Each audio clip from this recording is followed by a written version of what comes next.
Welcome students. In this part of the chapter chemical bonding, today I am going to discuss some questions related to the chapter. So let's start. So first question is why NF3 is pyramidal while BF3 is trigonal planar, though both are tetraatomic molecules. As we can see in the question, NF3 is a tetraatomic molecule because there are 4 atoms, so it will be a tetraatomic molecule. Similarly, BF3 is also a tetraatomic molecule, but NF3 is pyramidal and BF3 is trigonal planar. So the solution for this question will be in NF3 there is one lone pair of electron on nitrogen atom. When we will draw the structure of NF3, we will get a lone pair of electron on nitrogen atom, and also nitrogen involves sp3 hybridization. As we know that in NF3, as we take nitrogen from NF3 molecule, as we take nitrogen have 5 valency electron, and out of 5 valency electron 3 electrons are used up for making a bond pair with fluorine. So remaining electrons are 2. It means it will form one pair of electron. It means it will form one lone pair of electrons by these 2 electrons which remain unreacted or which remain unbonded. So what will happen? What will be the structure of NF3 now? NF3 has 3 bond pairs with nitrogen, have 3 bond pair with fluorine atom, and the 2 electron will act as a lone pair and which is present on that nitrogen atom. So this will be the structure of nitrogen atom. So it is pyramidal structure, and also the nitrogen in this structure, nitrogen has sp3 hybridization. Similarly, when we compare the structure of NF3 with BF3, as boron atom has no lone pair of electron in BF3 molecule because it involves sp2 hybridization. Similarly, as we draw the structure for BF3, here boron will be the central atom.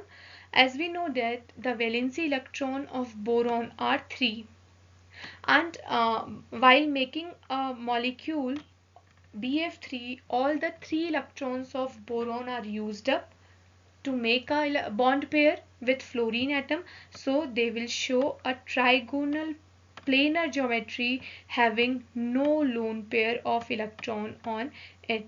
So that's why on though it is a tetraatomic molecule BF3, but due to the structure or due to the nature of the bonds or the lone pair, BF3 has trigonal planar geometry and hybridization is sp2, whereas NF3 has pyramidal geometry and sp3 hybridization. That's why they both are different in their nature. Now come to the next question. Next is, can a pi bond be formed without the formation of a sigma bond? How many sigma and pi bonds are formed in acetylene? So the answer will be no. A pi bond cannot be formed without the formation of a sigma bond. As we know that the formation of pi bond takes place when the orbitals overlap sidewise, then the formation of pi bond takes place, and when the orbitals get overlapped, head-on overlapping is there, then the formation of sigma bond takes place. So whenever a pi bond is formed, whenever the formation of pi bond takes place, there is the formation or there is a overlapping, there is head-on overlapping is also there when a pi bond is formed. So along with a pi bond, a sigma bond is always present. So that's why a pi bond can only be formed with the formation of a sigma bond. Pi bond can't be formed without the formation of sigma bond. So in this question, the next question is, how many sigma and pi bonds are formed in acetylene? As we know that acetylene is CH triple bond CH. So in acetylene there are 3 sigma bonds and 2 pi bonds. So how 3 sigma and 2 pi bonds? When you will expand the structure, you will get there is a single bond between C and H, and then a triple bond between two carbon and carbon atom, and again a single bond between this C and H. Now as we have to calculate the sigma bond here, so sigma bond will be all the single bonds will calculated at sigma bond. So one sigma bond is there, another sigma bond is there, and as we know that pi bonds are formed in a multiple bond system. So pi bond will be in this multiple bond system. In this triple bond, one pi bond and two pi bond are present, and the remaining one bond will form a sigma bond. So a pi bond is formed with the help of a sigma bond. A pi bond can never be formed or cannot be formed without the formation of a sigma bond. This can be proved in this example also. In acetylene there are 3 sigma bonds and 2 pi bonds. Next question is, which of the following has larger bond angle in each pair? So here in this part 2 pairs are given, and we have to select from each pair. We have to select the option which the molecule which have larger bond angle. So from the first set, from set 1, among BF3 and BeH2, BeH2 will have larger bond angle. Now how BeH2 will have larger bond angle?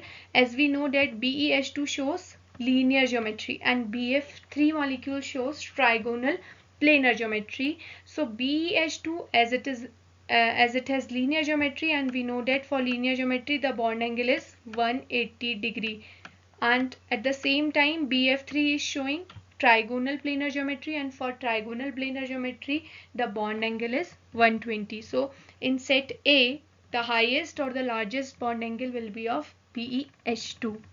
Similarly in set B, among CH4 and NH3, CH4 will have largest bond angle. Why? As both NH3 and CH4 they both follow the tetrahedral geometry. They both have tetrahedral geometry. CH3 and NH3, CH4 and NH3 they both have tetrahedral geometry. But in case of NH3 there is a presence of a lone pair on nitrogen atom, and due to the presence of a lone pair the bond angle gets decreases, and as the bond angle gets decreases, so bond angle of NH3 becomes 107 degree, whereas the bond angle for CH4 it is 109.5 degree for a regular tetrahedral, because in CH4 there is no lone pair of electron. It is a regular tetrahedral, and for regular tetrahedral the bond angle is 109.5 degree. That's why in second pair also CH4 will have larger bond angle. Next question, arrange the following carbon atoms numbered C1, C2, C3 in the increasing order of S character. And a set is given here. Suppose this is carbon atom 1. In this carbon atom 1 is this, and carbon atom 2 is this, and carbon atom 3 is this. And here you have to arrange these 3 carbon atom 1, 2, 3 in their increasing order of S character. Increasing order of S character means you have to check the hybridization for each for these 3 set of carbon atom. So for carbon atom 1, when you will check the hybridization for this carbon atom 1, you will get the hybridization will be sp hybridization, because here the carbon atom is making triple bond with the another carbon atom, so the hybridization is coming to be sp hybridization here. Similarly, when you will calculate the hybridization for carbon atom 2, you will find the hybridization as sp2, because it is a double bond of carbon with the another carbon atom, so you will find the hybridization as sp2. And when you will calculate the hybridization for carbon atom 3, the hybridization is coming to be sp3 hybridization. as this carbon atom is the center, 3 side hydrogen atom and 1 carbon atom is present and no lone pair, so hybridization will be sp3. Here again, if this is the central carbon atom, then the hybridization will be one hydrogen atom is attached here, one carbon atom is attached here, and with the other side another carbon atom is attached with a double bond. So total number of side atoms are 3. No lone pair is present, so hybridization is coming to be sp2. And in case of carbon atom 1, the hybridization is sp because there is the sharing of triple bond between two carbon atoms. So now you have to arrange these uh, carbon atom 1, 2 and 3 in increasing order of their s character. As we know that sp hybridization, the percentage of s character is 50%. 50% p character and 50% s character. As we move forward, the percentage of s character in sp2 becomes less, and the percentage of s character in sp2 it becomes around 25%, and around 33%. Sorry, in sp2 the percentage s character is around 33%, and when you will move uh, further to sp3 hybridization, then the percentage of s character becomes less again, and the percentage of s character is in sp3, the percentage as character will be 25%, and the remaining percentage, that is of 75, will be for p. So the increasing order of the percentage as character will be sp hybridization. In sp hybridization, percentage of s character will be higher, it is 50%. In sp2 the percentage of s character is 33%, it is less than sp, and in sp3 the percentage as character is 25%, which is less than sp and sp2. So the correct order will be c1 carbon atom, c2 carbon atom. C1 carbon atom has higher percentage as character than c2, then c3 carbon atom. Now the next question is, which of the following molecules do not contain a lone pair of electrons? Some molecules are given, some options are given here, and in this you have to take the option which do not have a lone pair of electrons on the central atom. So in pf5, when we will check the structure for pf5, as phosphorus is the central atom and the valency electron in phosphorus are 5, and it is making bond with 5 fluorine atom, so it means there will be no lone pair of electron in pf5, so option A will be the correct option. Now let's check the other options as well. And for sf4 molecule, as a central atom is sulfur here, and the valency electron in sulfur are 6. So out of 6, 4 electrons are used up for making the bond with fluorine atom, so remaining electrons are 2. It means one lone pair is present in sf4. Similarly, when we come to ch4, the valency of carbon atom is 4, and it is forming 4 bond with hydrogen atom, so again there is no lone pair of electron, no remaining electron. So again the option according to the question which do not have lone pair, so ch4 is again an option which have no lone pair of electron. Similarly, when we come to water molecule, here oxygen is the central atom, and oxygen has 6 valency electron, and out of 6 valency electron, 2 electrons are used up for making bond with hydrogen, and remaining 4 electrons, it means 2 lone pair present on oxygen atom in a water molecule. So the correct options in this question will be two options which do not have lone pair. One is pf5 and another one is ch4. Next question is, for which of the following hybridization the bond angle is maximum? So the hybridizations are given here. First, sp.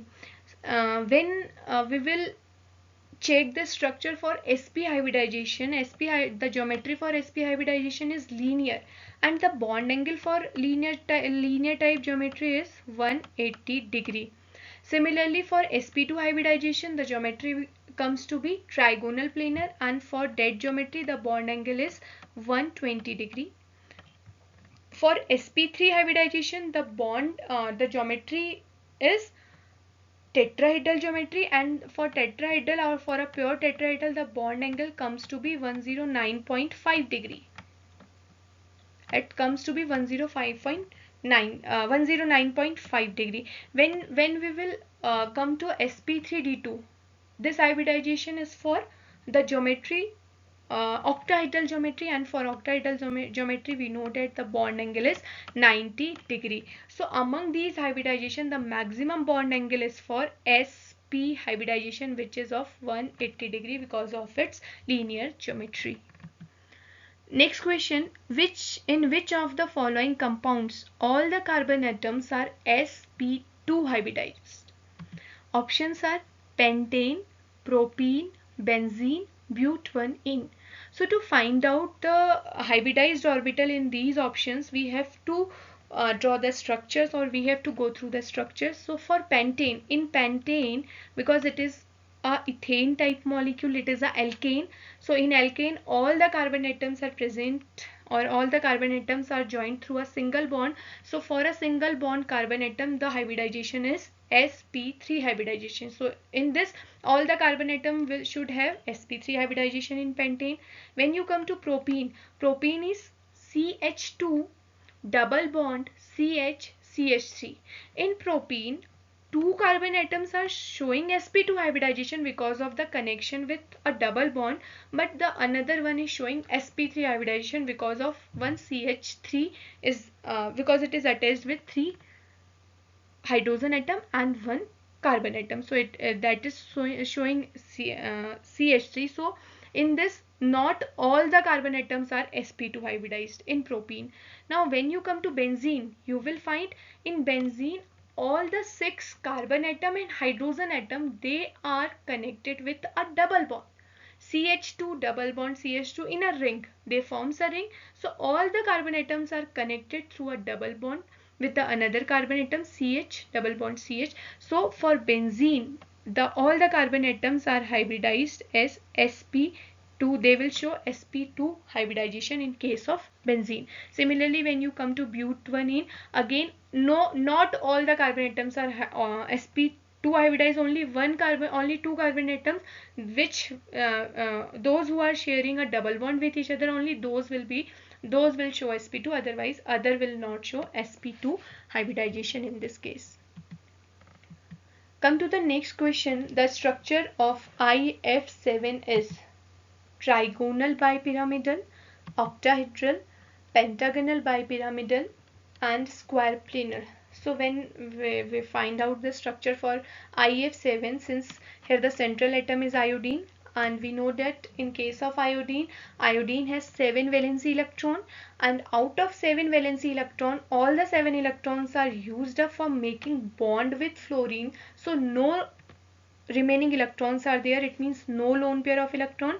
So the geometry will be it is kind of a 7 electron pair type geometry. So 7 electron pair type geometry is known as pentagonal bipyramidal geometry. So the structure will be pentagonal bipyramidal. So these are some solved questions. Now I have some practice questions for you. So here are some practice questions. Try to solve these questions. This is question number 3rd. This is question number 4th. So these are the practice questions. Do these questions. And thank you. Keep watching.